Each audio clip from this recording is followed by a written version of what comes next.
नमस्कार मेरे प्यारे साथियों, मैं मनीष शर्मा और स्वागत करता हूं आप सभी का इकोनॉमिक्स फ्लो में। आज आपके लिए एक स्पेशल टॉपिक लेकर के आया हूं और आज का हमारा टॉपिक रहने वाला है जो कि एग्जाम के पॉइंट ऑफ व्यू से काफ़ी इंपॉर्टेंट है। बात करेंगे हम लोग रिजर्व बैंक ऑफ इंडिया यानी आरबीआई, जिसे हमारे देश का केंद्रीय बैंक या हमारे देश के सर्वोच्च बैंक के रूप में जाना जाता है। सबसे पहले डिस्कस करते हैं बच्चों आरबीआई की स्थापना से रिलेटेड पॉइंट्स कि किस तरीके से इसकी स्थापना हुई है। देखिए बच्चों, अगर आरबीआई की स्थापना की बात की जाए तो सबसे पहले आरबीआई की स्थापना एक आयोग के बिहाफ पर हुई है और उस आयोग को कहा जाता है हिल्टन आयोग या हिल्टन यंग कमीशन के नाम से भी जाना जाता है, जो 1926 के अंदर गठित हुआ था। यानी हिल्टन आयोग की रिकमेंडेशन पर, इसकी सिफारिश पर भारत के अंदर केंद्रीय बैंक बनाने की योजना बनाई गई। तो सिफारिश करने वाला जो आयोग था उसे कहा जाता है सिफारिश। सिफारिश करने वाला जो आयोग है उसे कहा जाता है हिल्टन यंग कमीशन, या आप बच्चों इसको बोल सकते हो हिल्टन आयोग का नाम भी दे सकते हो, हिल्टन आयोग। और ये आयोग बना था 1926 के अंदर। इसी की रिकमेंडेशन पर भारत में केंद्रीय बैंक बनाने की योजना बनाई गई। अब बच्चों, इसकी रिकमेंडेशन पर जब भारत में केंद्रीय बैंक यानी कि आरबीआई बनाने की योजना बनाई गई तो उससे भी पहले एक अधिनियम बनाया गया और उसी अधिनियम के अंतर्गत भारत में केंद्रीय बैंक की स्थापना करी गई। तो जो अधिनियम बनाया गया उस अधिनियम को कहा जाता है भारतीय रिजर्व बैंक अधिनियम 1934 यानी 1934। तो आरबीआई की स्थापना करने से पहले एक अधिनियम पारित हुआ, अधिनियम। और बच्चों ये अधिनियम है भारतीय रिजर्व बैंक अधिनियम 1934 यानी 1934 में भारतीय रिजर्व बैंक अधिनियम 1934 बनाया गया। और इसी के अंतर्गत, इस अधिनियम के अंतर्गत भारत में किसकी स्थापना हुई? भारतीय रिजर्व बैंक स्थापित किया गया। और बच्चों भारतीय रिजर्व बैंक की स्थापना हुई 1 अप्रैल 1935 को, जो कि आपके एग्जाम के पॉइंट ऑफ व्यू से काफ़ी इंपॉर्टेंट है। यानी कि हमारे देश में सबसे पहले एक आयोग बना जिसे हिल्टन आयोग नाम दिया गया 1926 के अंदर। फिर उसके बाद आरबीआई बनाने के लिए एक अधिनियम पारित किया गया, भारतीय रिजर्व बैंक अधिनियम 1934। और इसी अधिनियम के तहत 1 अप्रैल 1935 को हमारे देश में भारतीय रिजर्व बैंक की स्थापना करी गई। अब बच्चों, इसकी स्थापना के समय इस पर निजी क्षेत्र का अधिकार था और इसने अपना कार्य 5 करोड़ रुपए की पूंजी के साथ प्रारंभ करा था। यानी आरबीआई की स्थापना के समय, आरबीआई की स्थापना के समय कार्य प्रारंभ कितने करोड़ रुपए के पूंजी के साथ हुआ? 5 करोड़ रुपए की पूंजी के साथ आरबीआई ने अपना कार्य प्रारंभ करा। ठीक है बच्चों, अगला पॉइंट डिस्कस करते हैं। जब शुरू में आरबीआई की स्थापना हुई तो प्रारंभ में इसका कार्य कोलकाता के अंदर था और वर्तमान समय में इसका कार्यालय मुंबई के अंदर है। यानी बाद में इसको कोलकाता से कहां पर शिफ्ट कर दिया गया? मुंबई के अंदर शिफ्ट कर दिया गया। तो प्रारंभिक कार्यालय आरबीआई का, प्रारंभिक कार्यालय की बात करें अपन, प्रारंभिक कार्यालय ये कहां पर था? कोलकाता के अंदर, कोलकाता के अंदर। और वर्तमान में, वर्तमान समय में इसका कार्यालय कहां पर है बच्चों? मुंबई के अंदर है। वर्तमान समय में इसका कार्यालय कहां पर है? मुंबई के अंदर है। ठीक है, अब देखिए बच्चों, अगर हम आरबीआई के टॉपिक को आगे बढ़ा करके कुछ और बातें आरबीआई के बारे में करें तो सबसे पहला जो क्वेश्चन बनता है बेसिक कॉम्पिटिटिव एग्जाम से रिलेटेड, इसके गवर्नर से संबंधित भी बनता है कि भारत में आरबीआई के प्रथम गवर्नर कौन थे। तो देखिए, अगर आरबीआई के प्रथम गवर्नर की बात करें, जहां जहां से क्वेश्चन बनता है उन टॉपिक के बारे में हम लोग डिटेल से बात करने वाले हैं। यहाँ पर आरबीआई के अगर प्रथम गवर्नर की बात की जाए तो ये थे सर ऑसबॉर्न स्मिथ। ये आरबीआई के प्रथम गवर्नर हैं, यानी हमारे भारत के आरबीआई के प्रथम गवर्नर कौन रहे? सर ऑसबॉर्न स्मिथ, ठीक है। और अगर हम आरबीआई के भारतीय गवर्नर की बात करें, यानी प्रथम भारतीय गवर्नर की बात करें, अब देखिए इस समय आपको पता है हमारे देश के अंतर्गत ब्रिटिश शासन काल था। 1935 में आरबीआई बना और उस समय हमारे देश में ब्रिटिश शासन काल था। इसका मतलब आप जानते हो कि जो गवर्नर होगा वो भी कोई ना कोई ब्रिटिशर्स ही होगा। तो उस समय स्थापना के समय ब्रिटिश शासन काल में सर ऑसबॉर्न स्मिथ हमारे आरबीआई के प्रथम गवर्नर हैं। इसके बाद 1947 में देश आज़ाद हुआ और देश आज़ादी के बाद 100% पक्का है कि जो गवर्नर बनेगा वो कौन बनेगा? भारतीय मूल का होगा।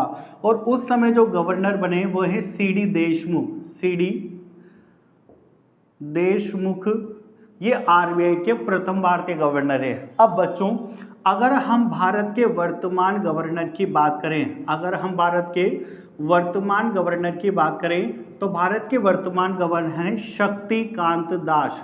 शक्तिकांत दास जो हमारे आरबीआई के 25वें नंबर के गवर्नर हैं। ये काफी इंपॉर्टेंट रहता है। आपसे एग्जाम में पूछा जा सकता है कि वर्तमान समय में आरबीआई के गवर्नर कौन है, तो हमारा आंसर होगा शक्तिकांत दास। और कई बार ऐसा भी पूछा जा सकता है कि शक्तिकांत दास भारत के कौन से नंबर के गवर्नर है, तो ये है 25वें नंबर के गवर्नर। और अगर हम इससे पहले के 24वें गवर्नर की बात करें कि आरबीआई के 24वें नंबर के गवर्नर कौन रहे, तो बच्चों आरबीआई के 24वें नंबर के गवर्नर रहे हैं उर्जित पटेल। ये आरबीआई के 24 नंबर के गवर्नर रहे, ठीक है। अब देखिए बच्चों थोड़ा सा हम टॉपिक को आगे बढ़ाएंगे और बात करेंगे आरबीआई के राष्ट्रीयकरण से संबंधित, यानी कि नेशनलाइजेशन ऑफ आरबीआई। देखिए आपको पता है कि प्रारंभ में स्थापना के समय इस पर निजी व्यक्तियों का अधिकार था, जबकि इसको स्थापित करने का उद्देश्य क्या था? हमारे देश में मौद्रिक नीति को नियंत्रित करना और साथ ही साथ देश की क्रियाओं को, बैंकिंग जो क्रियाएं उन सबको संपन्न करने का काम आरबीआई का था। लेकिन जब इस पर निजी व्यक्तियों का अधिकार था तो ये पूरे देश में समानता के साथ प्रॉपर तरीके से कार्य नहीं कर पा रहा था। इसलिए भारत सरकार ने इसका बाद में जाकर के राष्ट्रीयकरण करा। राष्ट्रीयकरण का मतलब होता है कि जब सरकार किसी भी चीज का राष्ट्रीयकरण करती है तो इसका अभिप्राय ये होता है कि सरकार ने उसको 100% अपने स्वामित्व, अपने अधिकार और अपने नियंत्रण में ले लिया है। तो इन सभी चीजों को देखते हुए 1 जनवरी 1949 को 1 जनवरी 1949 को भारत सरकार ने आरबीआई का राष्ट्रीयकरण करा, ठीक है।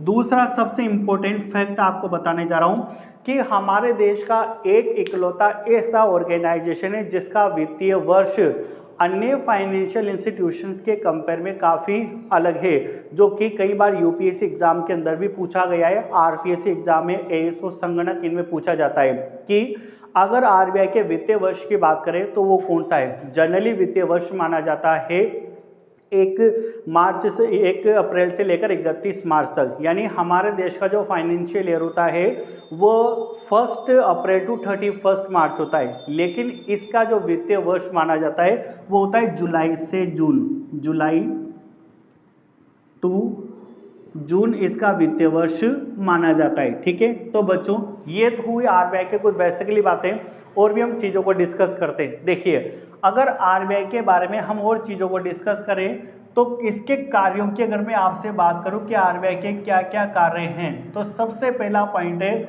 नोट निर्गमन का अधिकार। नोट निर्गमन का अधिकार, यानी हमारे देश में नए नोट छापने का जो अधिकार है वो केवल और केवल किसका होता है? आरबीआई का होता है। आरबीआई के अलावा देश का कोई भी संस्थान या कोई भी बैंक नए नोट इशू नहीं कर सकता, ठीक है। और आरबीआई 1 रुपए के नोट और जितने भी कॉइन्स होते हैं उन सब को किस तरीके से छापता है या उसका काम कैसे किया जाता है इसके बारे में डिस्कस करेंगे, ठीक है। देखिए बच्चों आरबीआई 1 रुपए के नोट के अलावा 1 रुपए के नोट व सभी सिक्कों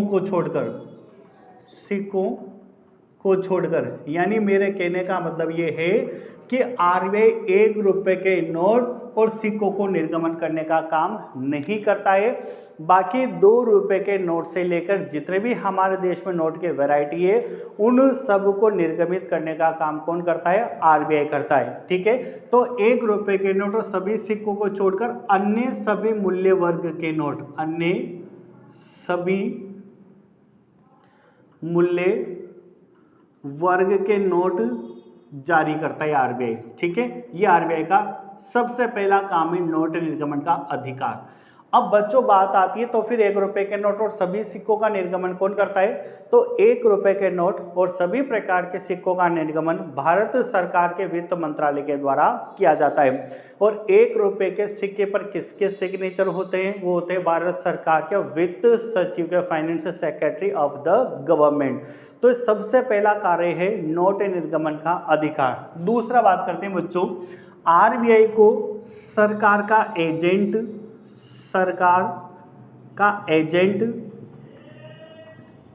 वित्तीय परामर्शदाता भी कहा जाता है। अब देखो, आरबीआई को सरकार का बैंक भी बोला जा सकता है, एजेंट भी बोला जा सकता है और वित्तीय परामर्शदाता भी बोला जा सकता है। इसके पीछे कारण क्या है? क्योंकि आरबीआई सारे वो काम देश की सरकार के लिए करता है जो काम हमारे लिए व्यापारिक बैंक करते हैं। ठीक है, यानी भारत सरकार को पैसा उधार देना, भारत सरकार की पूंजी को जमा करना, इसलिए इसको भारत सरकार का बैंक भी कहा जाता है। दूसरा, इसको भारत सरकार का एजेंट भी कहा जाता है। अब बच्चों, एजेंट इस वजह से कहा जाता है क्योंकि जब सरकार विदेशों के साथ लेन देन करती है तो आरबीआई सरकार की तरफ से विदेशों से कई प्राप्तियों और भुगतानों का लेन देन करता है, इसलिए सरकार के एजेंट के रूप में भी इसको जाना जाता है। लास्ट, अगर financial adviser of the government की बात की जाए, यानी कि जिसको भारत का वित्तीय परामर्शदाता कहा जाता है। ठीक है, क्यों कहा जाता है? क्योंकि यहाँ जो आरबीआई होता है इसे देश की पूरी मॉनेटरी पॉलिसी की नॉलेज होती है, यानी हमारी इकोनॉमी के अंदर एक्सपेंशन, कॉन्ट्रैक्शन, यानी कि मुद्रास्फीति, मुद्रा संकोचन, सारी चीज़ों की जानकारी होती है। और देश की मौद्रिक प्रणाली से संबंधित जानकारी आरबीआई भारत सरकार तक पहुँचाता है, इसलिए भारत सरकार के पास जब मौद्रिक पॉलिसी की जानकारी होती है तो उसी प्रकार से वो अपनी नीतियाँ तैयार करती है ताकि देश में मुद्रा प्रसार और मुद्रा संकुचन को रोका जा सके। इसलिए आरबीआई को भारत का वित्तीय परामर्शदाता या सरकार का वित्तीय परामर्शदाता के रूप में भी जाना जाता है। यानी कि बच्चों, दूसरे पॉइंट के अकॉर्डिंग हम आरबीआई को भारत सरकार का बैंक बोल सकते हैं, भारत सरकार का एजेंट बोल सकते हैं या फाइनेंशियल एडवाइजर यानी कि वित्तीय परामर्शदाता भी बोल सकते हैं। तीसरी बात है बच्चों, बैंकों का बैंक, यानी आरबीआई को बैंकों के बैंक के रूप में भी जाना जाता है। अब बच्चों, बैंकों का बैंक का मतलब होता क्या है कि हमारे देश में जितने भी व्यापारिक बैंक होते हैं जिनसे जनता ट्रांजैक्शंस करती है, यानी हम लोग जिन बैंकों के साथ ट्रांजैक्शंस करते हैं उन सभी बैंकों को व्यापारिक बैंक यानी कमर्शियल बैंक कहा जाता है। अब कमर्शियल बैंकों का जो काम होता है वो होता है क्रेडिट क्रिएशन करना, यानी साख का निर्माण करना। वो ये चाहते हैं कि पब्लिक को ज़्यादा से ज़्यादा पैसा उधार दें और पब्लिक की पैसे को ज़्यादा से ज़्यादा एक्सेप्ट करें ताकि बहुत अच्छी तरीके से इंटरेस्ट कमाया जा सके और उनकी पूंजी 2 गुना, 4 गुना, 10 गुना लगातार बढ़ती जाए। लेकिन इससे होगा क्या? जब व्यापारिक बैंक देश में ज़्यादा धन उधार देंगे तो देश में पैसे की मात्रा ज़्यादा हो जाएगी और पैसे की मात्रा ज़्यादा होने से देश में मुद्रास्फीति की कंडीशन उत्पन्न होती है, जिससे देश में वस्तु सेवाओं की कीमत स्तर बढ़ जाता है और इसे ही मुद्रास्फीति कहा जाता है। तो उन सबको कंट्रोल करने का काम किसका है? आरबीआई का। लेकिन वो सब कंट्रोल तभी हो सकती है जब व्यापारिक बैंकों पर नियंत्रण होगा। तो देश के जितने भी व्यापारिक बैंक है, इन सभी व्यापारिक बैंकों को आरबीआई के द्वारा जो रूल्स एंड रेगुलेशंस जो बनाए जाते हैं उन सभी को फॉलो करना पड़ता है, यानी आरबीआई की गाइडलाइन फॉलो करनी होती है।